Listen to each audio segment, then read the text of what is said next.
"Stop the music." His voice cut through the hall. The millionaire stepped in with firm stride, holding the hand of a woman in an old coat. The bride turned pale, her glass of wine trembling in her hand. "You all think you know me," he said. "Then meet her." And the night began in a way that would force everyone to rethink their lives. Guests exchanged glances, some had known him since college, others through business. But no one understood why this stranger, with messy hair and a defiant smile, stood beside him. "Is this a joke?" whispered the bride. "Or are you trying to humiliate me in front of my family?" Tension thickened with every passing second. He squeezed the woman's hand tighter. "This isn't a joke. And if anyone here has something to hide, it isn't her." The words hung in the air like a sentence. Everyone felt it, secrets were about to surface, and they would change not only this evening but the fate of everyone in the room. Chairs scraped. Someone coughed nervously. The bride's brother stepped forward, his jaw tight. "Enough," he muttered, but his eyes betrayed something closer to fear than anger. The woman in the coat tilted her head, studying faces, as though she recognized far more people than anyone expected. "Why here? Why tonight?" the bride demanded, her voice cracking. She tried to keep her composure, but the trembling glass spilled red wine across her white dress.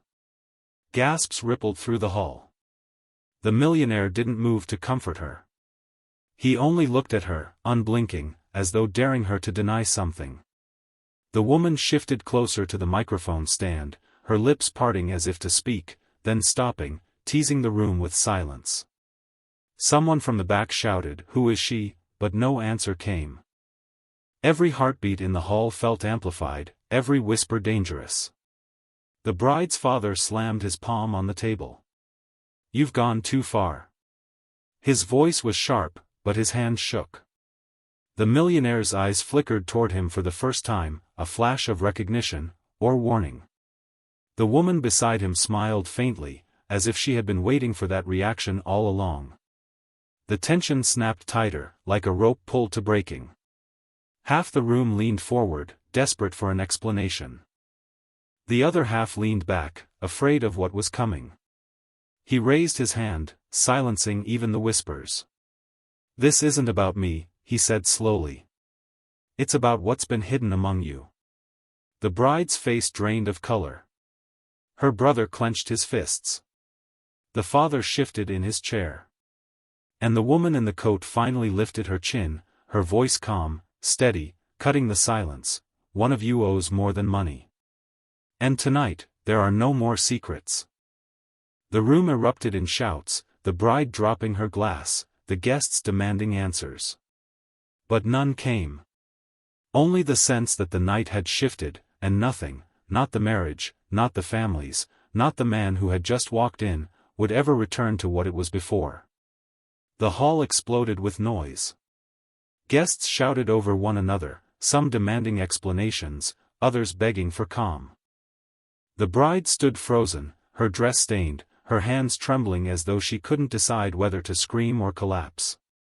The millionaire raised his hand again, but this time the voices did not die so easily. His authority was not enough now, he had to act. He stepped forward, pulling the woman with him toward the center of the hall. "If you want answers, you'll hear them where everyone can see." His tone was firm, leaving no room for retreat. It was a decision, a public confrontation, not whispered in corners but declared in front of them all. That choice turned murmurs into chaos, because no one had expected him to force the truth into the open tonight.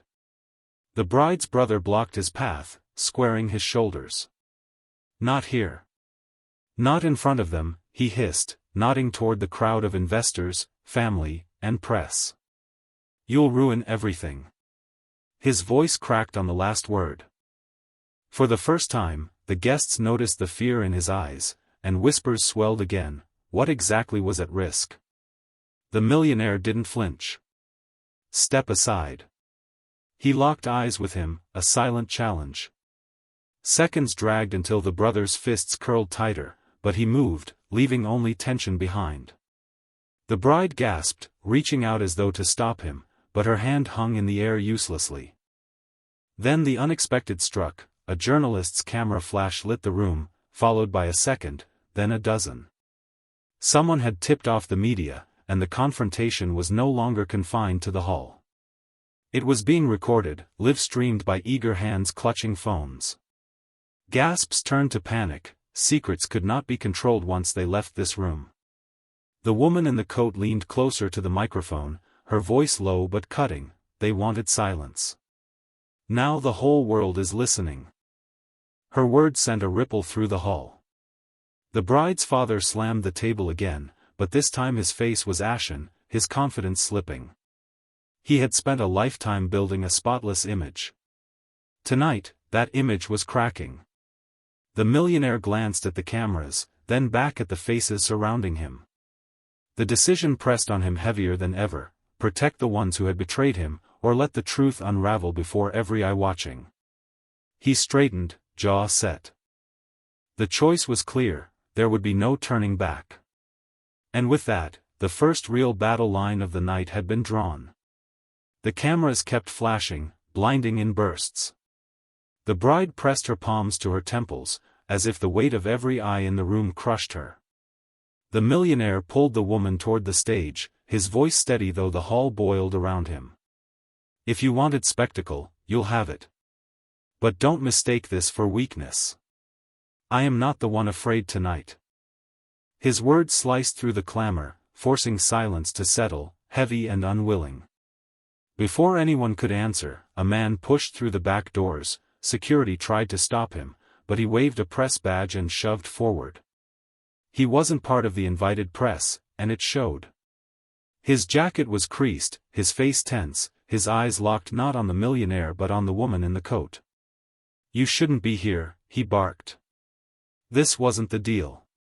The hall erupted in new whispers. The bride's father stiffened in his chair, his lips forming a word only a few caught: blackmail. The millionaire turned sharply, fury sparking in his eyes. Who is he? He demanded, stepping between the intruder and the woman. The stranger smirked bitterly. Ask her. She brought me in before you ever knew her name. The woman didn't deny it. Instead, she raised her chin, her expression unreadable. You think you know the whole story, she murmured, but you only know the parts they let you see. Her gaze drifted toward the bride, then to her father. In that moment, the guests understood, this wasn't just about humiliation. Something deeper was at stake: money, reputation, maybe even survival. The millionaire clenched his fists. He had to act before the hall dissolved into chaos. If you came here to stop me, you'll have to stand in the open, he said, addressing the stranger. No shadows. No whispers. His decision was reckless but necessary: better to drag hidden enemies into light than fight ghosts. The stranger smirked, pulling a folded document from his jacket. Then read this aloud. If you dare. Gasps filled the hall, every head craning to see the paper in his hand. The bride shook her head violently, as if silently begging him not to take it. The woman in the coat stood motionless, her silence louder than any defense. The millionaire reached forward, hand trembling only slightly, and snatched the document. He unfolded it under the blinding flashes of cameras, his eyes skimming the first lines, then his face hardened, jaw locked tight. Whatever was written there, it was enough to change the fight completely. The millionaire's eyes scanned the document, each line dragging him deeper into a truth he hadn't been prepared to face. His jaw clenched, his chest rising with controlled fury. Guests leaned forward, desperate to see, but he folded the paper shut before anyone else could catch a glimpse. Not here, he said sharply, not until I know what's real. It was a retreat, but a calculated one. He would not let the stranger dictate the rhythm of the night. Still, the hesitation left cracks in his armor. Murmurs swept across the hall. What could rattle a man who had walked in uninvited to destroy a wedding? For the first time, doubt began to grow, not about the bride, but about him. The bride seized the moment, stepping closer, her voice trembling yet sharp. You parade her in front of us, you claim to protect the truth, but you hide the very paper that proves it. Who should they believe, you or me? Applause broke out from a cluster of her supporters, a small but stinging defeat for him. His chest tightened, but he didn't falter. Instead, he lifted the paper high. Fine. Then I'll give you one sentence. He read aloud a single line, voice steady as stone. The transfer was signed under coercion, witnessed, and sealed by blood. The words cracked through the hall like a gunshot. Gasps rose, and eyes darted between the bride, her father, and the stranger. The bride's face drained of color, while her father gripped the table so hard his knuckles whitened. It was a victory, he had shifted the weight of suspicion away from himself. But it was fleeting. The stranger laughed, low and bitter. One sentence won't save you. You think you're exposing them, but all you're doing is tightening the noose around your own neck. He pointed toward the cameras still recording. Every word you speak tonight binds you more than them. The woman in the coat finally broke her silence, her voice calm, almost chilling. He's right. You've shown them just enough to taste blood, but not enough to know who bleeds. Her eyes met his, unflinching. And now they'll come for all of us. The millionaire felt the weight of the hall pressing in, every guest a judge, every camera a witness. For the first time, he realized this battle was bigger than exposing a betrayal, it was about survival in a game that had been prepared long before he entered the room. Then the stranger took a step forward, pulled another envelope from his jacket, and placed it on the nearest table. This, he said, smirking, is the one they don't want opened. And as every eye turned toward it, the hall fell into suffocating silence. The envelope sat on the table like a live grenade. Every eye in the hall fixed on it, waiting for someone to make the first move. The millionaire stood motionless, his pulse drumming in his ears. He knew opening it could destroy the people he once trusted, but leaving it closed might destroy him. The bride seized the silence, her voice rising with practiced composure. If you have proof, open it. Otherwise, walk out of here and stop embarrassing yourself. Her words earned nods, even murmurs of agreement from some guests. For a moment, he felt the ground tilt beneath him, the weight of public opinion pressing hard against his chest. He reached for the envelope, then froze. The woman in the coat laid her hand on his wrist, her voice low. Be careful. Once you open it, there's no way back. She didn't plead, she warned, and that made the hall shiver. For the first time, he felt not like the aggressor, but the one being pulled into someone else's trap. Still, he had no choice. If I walk away, I lose everything, he whispered, more to himself than to her. With a sharp motion, he tore the envelope open. Papers spilled across the table, signatures, contracts, financial records. Gasps filled the hall as he held them up, one after another. At first glance, they painted him as the villain, unauthorized transfers, hidden accounts, signatures in his name. The bride's father stood, triumphant. There. Proof of his fraud. Guests erupted, voices overlapping in outrage. Some raised their phones higher, capturing every detail. For a heartbeat, he felt the weight of defeat crush his chest, the story slipping out of his hands. But then he noticed something. The handwriting on one of the contracts, crooked, forced, a subtle tremor he recognized. He raised the paper higher, his voice booming. Look closer. You think I'd sign my own name like this? This isn't my hand, it's forged. The declaration rang through the hall. A flicker of doubt spread like fire among the guests. It was a small victory, but fragile. The stranger sneered. You're quick to defend, but not quick enough. They've already seen what they wanted. He leaned in close, almost whispering, though microphones caught every word. And if you keep pushing, she'll be the one who pays. His eyes shifted toward the woman in the coat. The threat landed heavier than the documents. For the first time, the millionaire hesitated, not for himself, but for her. He had forced her into this battlefield, and now the crosshairs were on her. The hall buzzed with tension, sensing his hesitation, smelling blood. He clenched his jaw, heart hammering. Walk away, and everything collapsed. Push forward, and he risked losing the only ally he had left. And then, with cameras rolling and every breath held in silence, he stepped forward, turned to the crowd, and said, "Then let the world hear her side." The hall froze. The woman in the coat looked at him, half in shock, half in defiance, knowing her next words could ignite everything. The woman in the coat stepped toward the microphone, her hands trembling just enough for the cameras to catch. She opened her mouth, but before she could speak, the stranger cut in, his voice sharp and mocking. "Careful. You know what happens if you tell them everything." His words weren't just a warning, they were a threat. The hall buzzed with unease. Guests leaned in, hungry for truth. The millionaire turned to her, jaw tight. "Don't let him silence you," he said firmly. But even as he spoke, a flicker of doubt crept into his chest. What had she agreed to before he ever brought her here? She met his gaze, eyes burning with something between fear and defiance. "They already know enough to destroy you. But they don't know who really set the fire." The phrase landed like a stone in still water, ripples of confusion spreading across the hall. Whispers rose. The fire? Was it literal, or a metaphor for betrayal? She didn't explain. She stepped back, leaving the words to fester. The bride's father pounced, voice booming. "You see? Nothing but riddles. He drags a stranger into our family and thinks she'll save him. But she admits herself, she's part of it."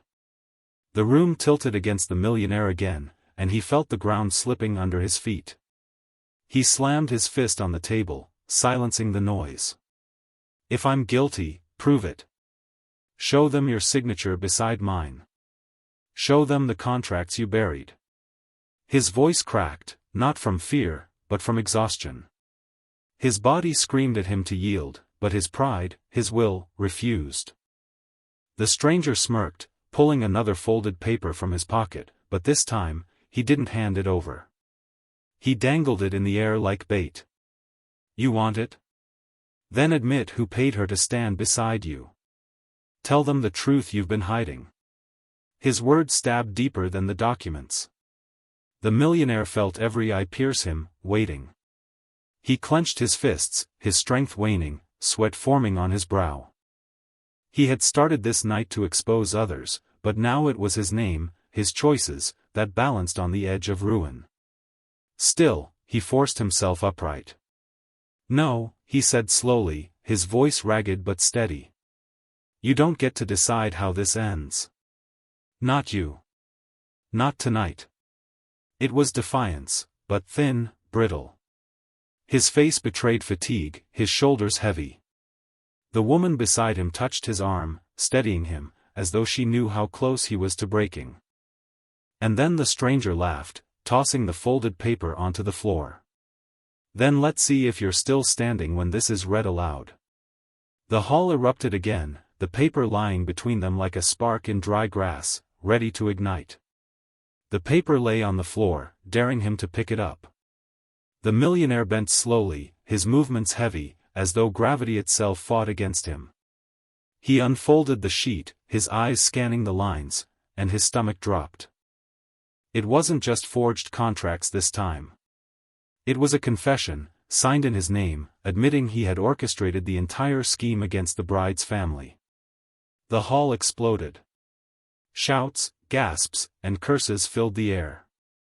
Phones tilted higher, recording every second of his collapse.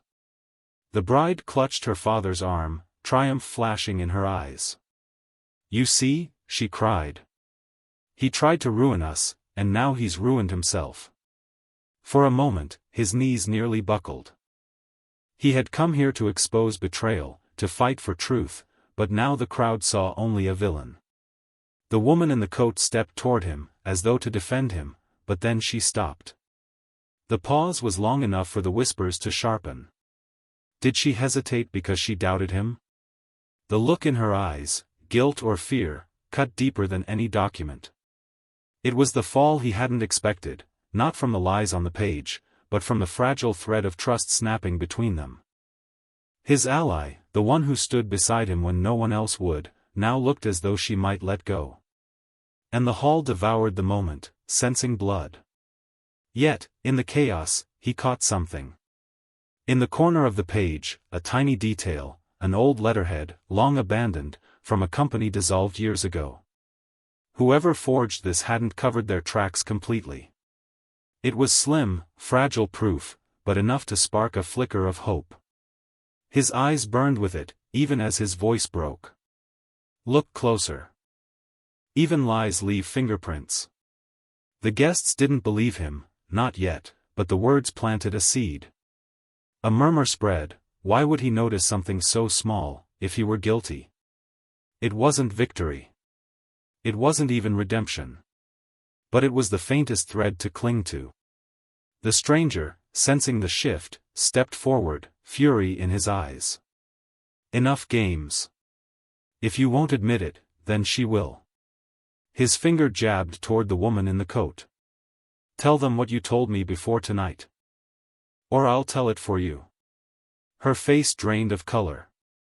She opened her mouth, but no words came. The millionaire turned to her, heart pounding, his voice raw. What did you say to him? The hall fell silent, the question hanging heavier than the lies on the page. And in that silence, the danger became clear. The next words out of her mouth could finish him, or save him. The hall waited, breathless. The woman in the coat looked from the stranger to the bride, then to the millionaire. Her lips parted, her voice trembling but steady enough for the microphones to catch.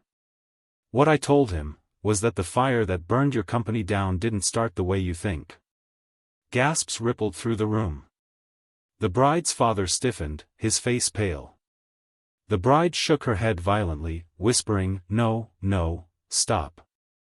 But the woman pressed on. I saw the papers before the flames. They weren't destroyed, they were switched. Her voice faltered, but she forced the words out. And I wasn't the only one there. The hall erupted again. Whispers tangled with shouts. Switched? Papers? Who else was there? Every guest craned forward, desperate for clarity. But the woman stopped, clutching her coat tightly as though holding back the rest of the truth. The millionaire felt the weight of her words crush his chest. This was the thread he had been chasing all night, the proof he had come here for, and yet, she left it dangling, incomplete. He wanted to shake the rest out of her, but he saw the fear in her eyes, the threat of collapse. If he pushed harder, he might lose her entirely. The stranger sneered. So she admits it. She was there. She was part of it. His voice carried triumph, but the millionaire heard something else, fear, carefully hidden beneath the arrogance. He stepped forward, raising his voice above the noise. If she was there, then so were you. Isn't that right? The hall went silent again, the accusation hanging like smoke. The stranger's smirk flickered, just for an instant. It was small, but enough. The millionaire felt strength return, not much, but enough to stand tall. You wanted this to stay buried. That's why you came tonight. Not to stop me, but to silence her. It was a dangerous choice, throwing the spotlight off himself and onto the stranger. But it was his only path forward. Guests began murmuring again, this time less certain, less united against him. A spark of doubt had been planted. The bride's father slammed his fist on the table, his voice shaking. Don't listen to him. He's twisting everything.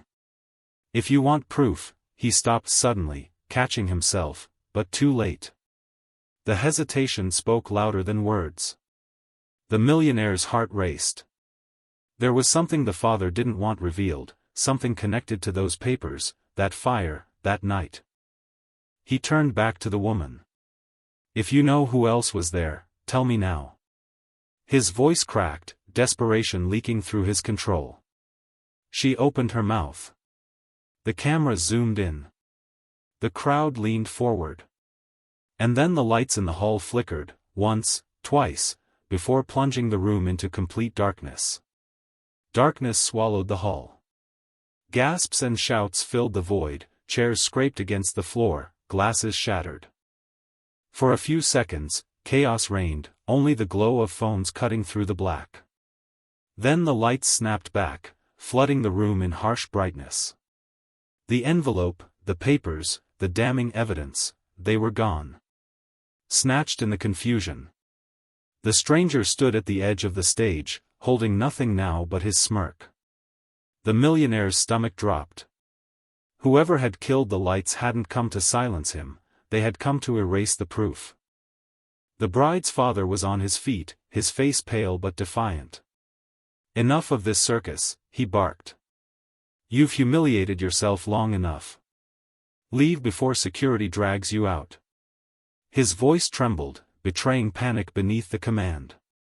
For the first time, guests began to question not the millionaire, but the patriarch himself. Then a voice rose from the crowd, one of the investors, an old man with sharp eyes. "If the fire wasn't an accident, if the documents were switched, who profited when the company fell?" The words hit harder than any accusation so far. The bride's father froze, lips pressed tight. The millionaire saw it, an opening, but also a trap. If he pressed now, he risked losing the fragile sympathy he had clawed back. If he stayed silent, the chance might vanish forever. His chest ached with the weight of the decision, but he forced himself forward. "Ask him," he said, pointing at the father. "Ask him who insured the company. Ask him who signed off the transfer before the flames." Gasps rippled again. The father staggered back a step, and for the first time, fear flashed openly across his face. But before anyone could press further, the bride herself stepped in front of him, shielding him. "Don't," she said, her voice breaking. "Don't drag him into this." It was the first crack in her composure all night, and it stunned the hall. Why defend him so fiercely if she had nothing to hide? The millionaire's heart pounded. This was bigger than betrayal, bigger than family honor. Something had been buried so deep it had taken fire, lies, and forged papers to keep it hidden. Then the woman in the coat spoke, her voice trembling but clear. It wasn't just them. Every head turned. She looked straight at the millionaire. "The night of the fire, you were there too." The words shattered the hall like glass. Phones shot higher, guests screamed questions, the bride gasped. The millionaire froze, blood draining from his face. For the first time, doubt rippled not just around him, but inside him. He opened his mouth, but no words came. He could barely breathe, barely stand. The ground had vanished beneath his feet. And in that unbearable silence, the stranger's laugh cut through the hall. "Now tell them," he said, his voice dripping with triumph. "Tell them what you did that night." The hall waited, seconds stretching into eternity. The explosion hadn't come yet, but it was close enough to feel in every heartbeat. The hall froze after her words, "You were there too." The accusation hung heavy, poisoning every breath. The millionaire's chest tightened as dozens of eyes pierced him, searching for guilt. He steadied himself, refusing to crumble. "Yes," he said, voice raw but steady. Gasps shot through the crowd. "I was there the night of the fire. But not to destroy. I went to stop it." His words rolled across the room, steady and deliberate. "And I saw who lit the match." The bride's father staggered, his mask cracking. Murmurs erupted, his name whispered, cursed, doubted. The millionaire lifted the forged confession. "They thought they buried me with lies. But even lies leave fingerprints." He held up the crooked signature, pointing at the trembling patriarch. "This wasn't my hand. It was yours." Chaos broke loose. Guests shouted, investors demanded answers, cameras flashed like lightning. The father tried to bark over the noise, but his voice broke. "Enough," he roared, but the hall no longer listened. They saw his shaking hands, his pale face, the truth unraveling in real time. The bride clung to him, tears streaming. "Tell them it isn't true," she begged. But silence was his only answer. And silence, in that hall, was louder than any confession. The woman in the coat stepped forward, her voice breaking but resolute. "He paid me to disappear. To carry the guilt, to say nothing. But I've carried enough shame. Tonight, I choose the truth." She turned to the millionaire, her eyes fierce. "You brought me here because you knew I couldn't keep hiding. And you were right." It was her redemption, and his vindication. The crowd erupted, not in chaos this time, but in conviction. Voices rose, demanding justice, demanding accountability. The stranger tried to slip away, but security closed in, dragging him back under the camera's glare. The millionaire exhaled, shoulders heavy but unbroken. He had risked everything and nearly lost it all, but now the tide had turned. He looked at the hall, no longer as an outcast but as a man who had faced fire and come through alive. "You thought this night would end me," he said, voice rising above the clamor. "But it's only the beginning." Applause broke, not polite, but thunderous, raw, unstoppable. The cameras captured it all, his defiance, her courage, the collapse of a dynasty built on lies. For the first time all night, he felt free, not because he had destroyed them, but because he had refused to bow. The bride's father was led away, the forged documents clutched by the authorities. The hall, once suffocating with doubt, now pulsed with energy, release, vindication. The millionaire reached for the woman's hand once more, their fingers interlacing. She was no longer the shadow dragged in to shame him, she was the proof that truth, however painful, could burn brighter than any lie. And as the doors opened, flashing cameras flooding the night with light, he walked out not defeated, not broken, but reborn. The crowd's roar followed him into the night, not scandal, but victory.